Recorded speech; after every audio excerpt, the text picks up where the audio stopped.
Gostaria de contar a vocês algumas histórias pessoais sobre o que gosto de chamar o perigo de uma história única. Eu cresci num campus universitário no leste da Nigéria. Minha mãe diz que eu comecei a ler com 2 anos, mas eu acho que 4 é provavelmente mais próximo da verdade. Então, fui uma leitora precoce, e o que eu lia eram livros infantis britânicos e americanos. Eu fui também uma escritora precoce.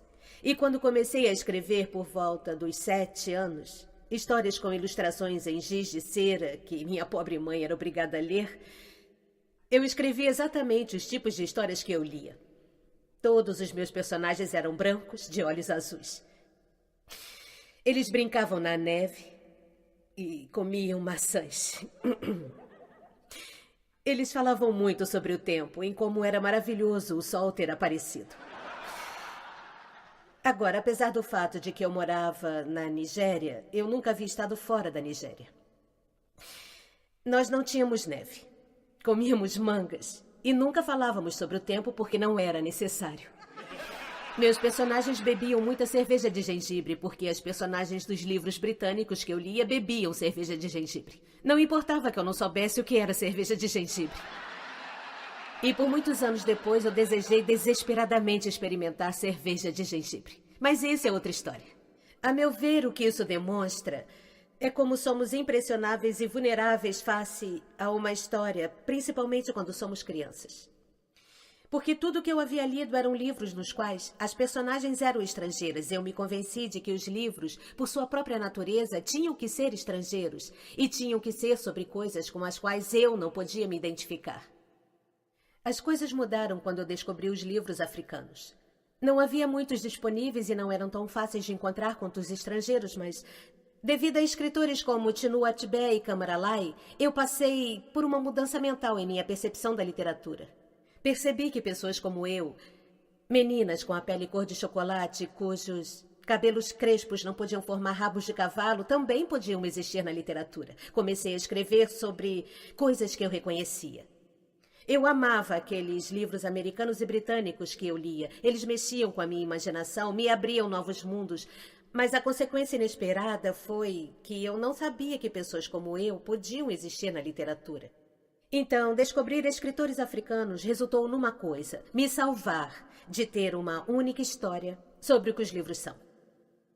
Venho de uma família nigeriana convencional de classe média. Meu pai era professor, minha mãe é administradora. Então tínhamos, como era normal, empregada doméstica que frequentemente vinha das aldeias rurais próximas. Então, quando fiz 8 anos, arranjamos um menino para casa. Seu nome era Fide. A única coisa que minha mãe nos disse sobre ele foi que sua família era muito pobre. Minha mãe enviava inhames, arroz e nossas roupas usadas para sua família. E quando eu não comia tudo no jantar, minha mãe dizia: termine sua comida. Não sabe que pessoas como a família de Fide não têm nada? Então eu sentia uma enorme pena da família de Fide. Num sábado, fomos visitar a aldeia dele. E a mãe dele nos mostrou um cesto com um padrão lindo, feito de ráfia seca por seu irmão. Eu fiquei atônita. Nunca havia pensado que alguém na família dele pudesse realmente criar alguma coisa. Tudo o que eu tinha ouvido falar sobre eles era de como eram pobres. Assim havia se tornado impossível para mim vê-los como alguma coisa além de pobres. Sua pobreza era a minha história única sobre eles. Anos mais tarde, pensei nisso quando deixei a Nigéria para cursar universidade nos Estados Unidos. Eu tinha 19 anos. Minha colega de quarto americana ficou chocada comigo. Ela perguntou onde eu tinha aprendido a falar inglês tão bem e ficou confusa quando eu disse que, por acaso, a Nigéria tinha o inglês como sua língua oficial. Ela perguntou se podia ouvir o que ela chamou de minha música tribal e, consequentemente, ficou desapontada quando eu toquei minha fita de Mariah Carey. Ela presumiu que eu não soubesse como usar o fogão.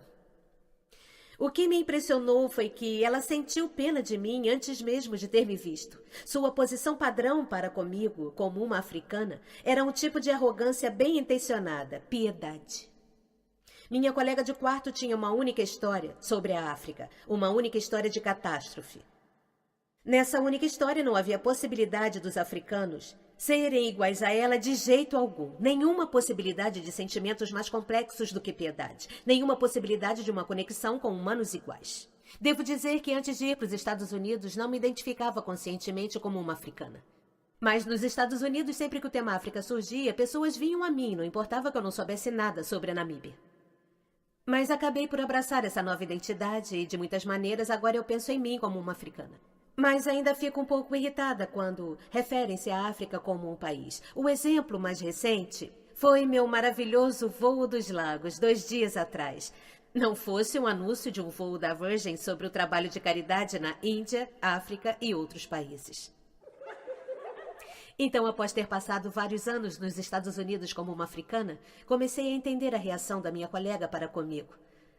Se eu não tivesse crescido na Nigéria, e se tudo que eu conhecesse sobre a África viesse das imagens populares, eu também pensaria que a África era um lugar de lindas paisagens, com maravilhosos animais e pessoas incompreensíveis, lutando guerras sem sentido, morrendo de pobreza e AIDS, incapazes de falar por eles mesmos e esperando serem salvos por um estrangeiro branco e gentil.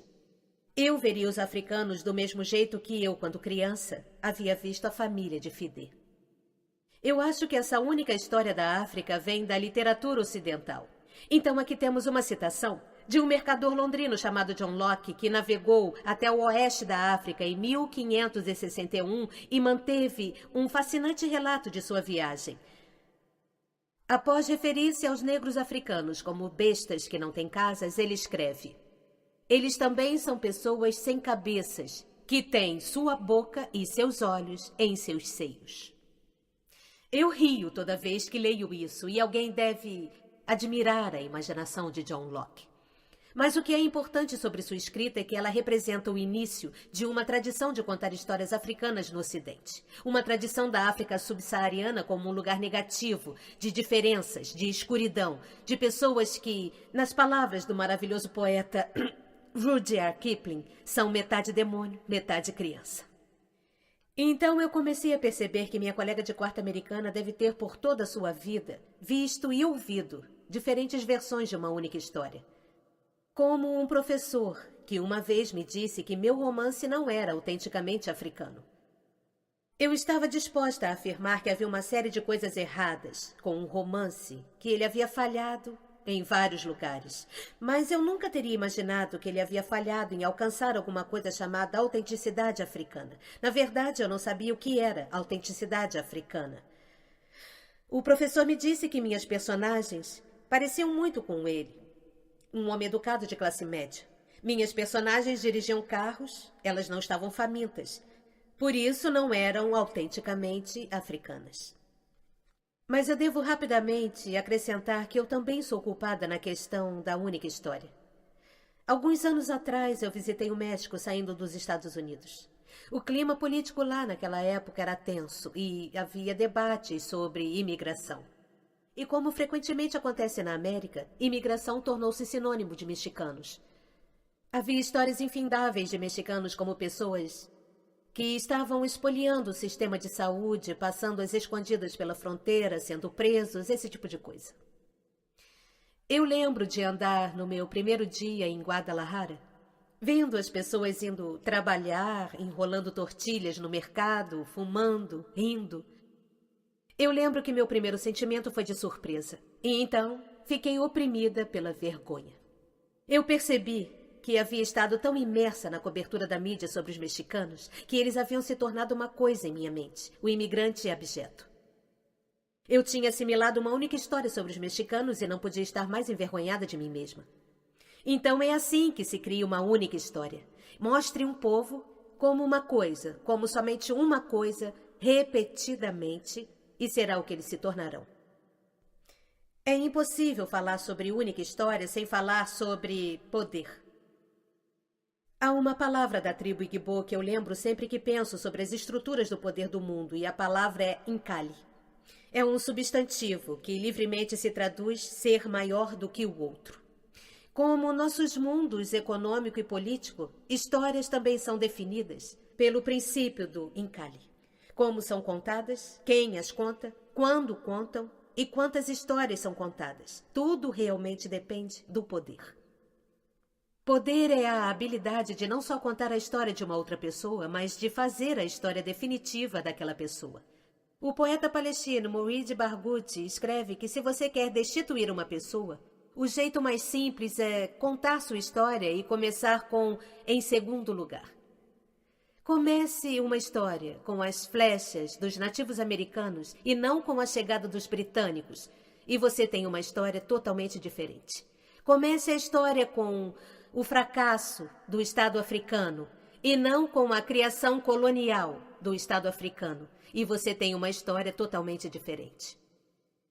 Recentemente palestrei numa universidade onde um estudante me disse que era uma vergonha que homens nigerianos fossem agressores físicos como a personagem do pai do meu romance. Respondi que havia terminado de ler um romance chamado Psicopata Americano. E que era uma grande pena que jovens americanos fossem assassinos em série. Não.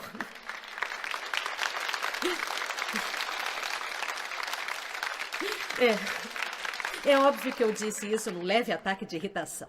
Mas só que nunca havia me ocorrido pensar que só porque eu havia lido um romance no qual uma personagem era um assassino em série, que isso representava de alguma forma todos os americanos. E agora isso não é porque eu sou uma pessoa melhor do que aquele estudante, mas devido ao poder cultural e econômico da América, eu tinha muitas histórias sobre a América. Eu havia lido Tyler, Updike, Steinbeck e Gateskill. Eu não tinha uma única história sobre a América.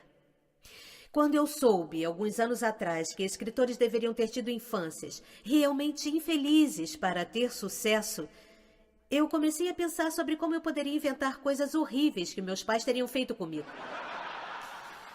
Mas a verdade é que eu tive uma infância muito feliz, cheia de risos e amor, em uma família muito unida. Mas também tive avós que morreram em campos de refugiados. Meu primo Poli morreu porque não teve assistência médica adequada.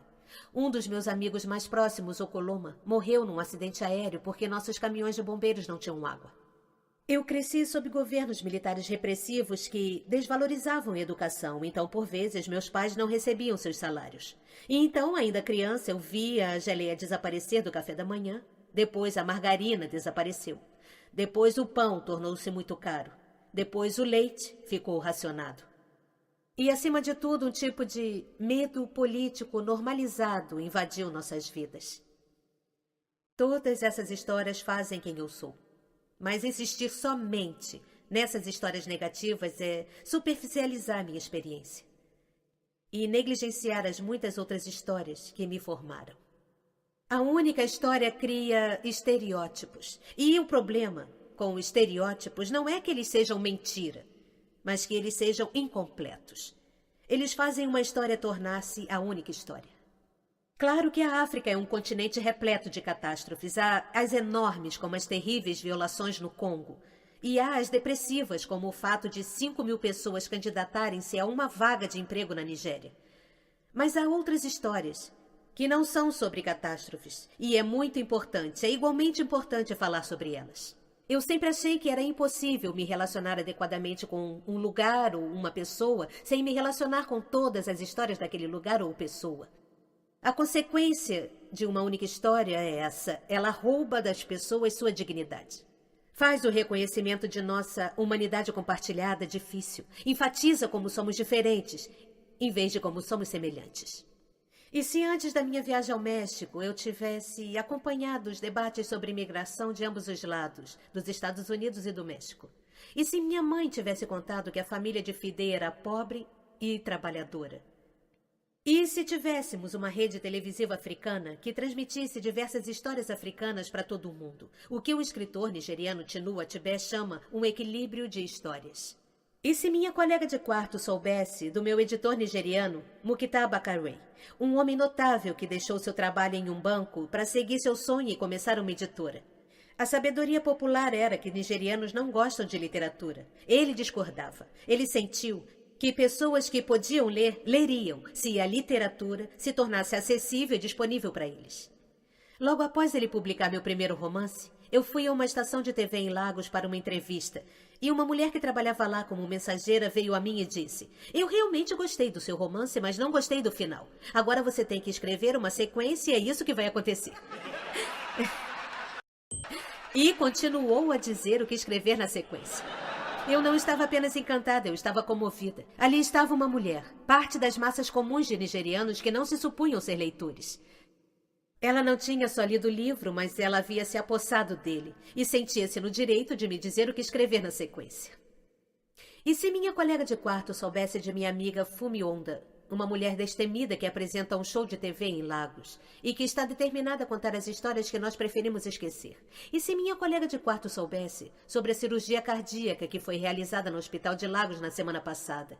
E se minha colega de quarto soubesse sobre a música nigeriana contemporânea? Pessoas talentosas cantando em inglês e pidgin, igbo, yorubá e ijo, misturando influências de Jay-Z, a Fela, de Bob Marley a seus avós. E se minha colega de quarto soubesse sobre a advogada que recentemente foi ao tribunal na Nigéria para desafiar uma lei ridícula que exigia que as mulheres tivessem o consentimento de seus maridos antes de renovarem seus passaportes? E se minha colega de quarto soubesse sobre Nollywood, cheia de pessoas inovadoras fazendo filmes apesar de grandes questões técnicas? Filmes tão populares que são realmente os melhores exemplos de que nigerianos consomem o que produzem. E se minha colega de quarto soubesse da minha trançadora de cabelos que acabou de começar seu próprio negócio de extensões de cabelos? Ou sobre os milhões de outros nigerianos que começam negócios e às vezes fracassam, mas continuam a fomentar a ambição? Toda vez que estou em casa, sou confrontada com as fontes comuns de irritação da maioria dos nigerianos. Nossa infraestrutura fracassada, nosso governo falho. Mas também pela incrível resistência do povo que prospera apesar do governo ao invés de devido a ele. Eu ensino em workshops de escrita em Lagos todo verão e é extraordinário para mim ver quantas pessoas se inscrevem, quantas pessoas estão ansiosas por escrever, por contar histórias. Meu editor nigeriano e eu começamos uma ONG chamada Farafina Trust. E temos grandes sonhos de construir bibliotecas e recuperar bibliotecas que já existem e fornecer livros para escolas estaduais que não têm nada em suas bibliotecas e também organizar muitos e muitos workshops de leitura e escrita para as pessoas que estão ansiosas para contar nossas histórias. Histórias importam. Muitas histórias importam. Histórias têm sido usadas para expropriar e tornar maligno. Mas histórias podem também ser usadas para capacitar e humanizar. Histórias podem destruir a dignidade de um povo, mas histórias também podem reparar essa dignidade perdida. A escritora americana Alice Walker escreveu isso sobre seus parentes do sul que haviam se mudado para o norte. Ela os apresentou a um livro sobre a vida sulista que eles tinham deixado para trás. Eles sentaram-se em volta e enxergaram a si mesmos ao me ouvir ler o livro. E um tipo de paraíso foi reconquistado. Eu gostaria de finalizar com esse pensamento. Quando rejeitamos uma única história, quando percebemos que nunca há apenas uma história sobre algum lugar, reconquistamos um tipo de paraíso. Obrigada.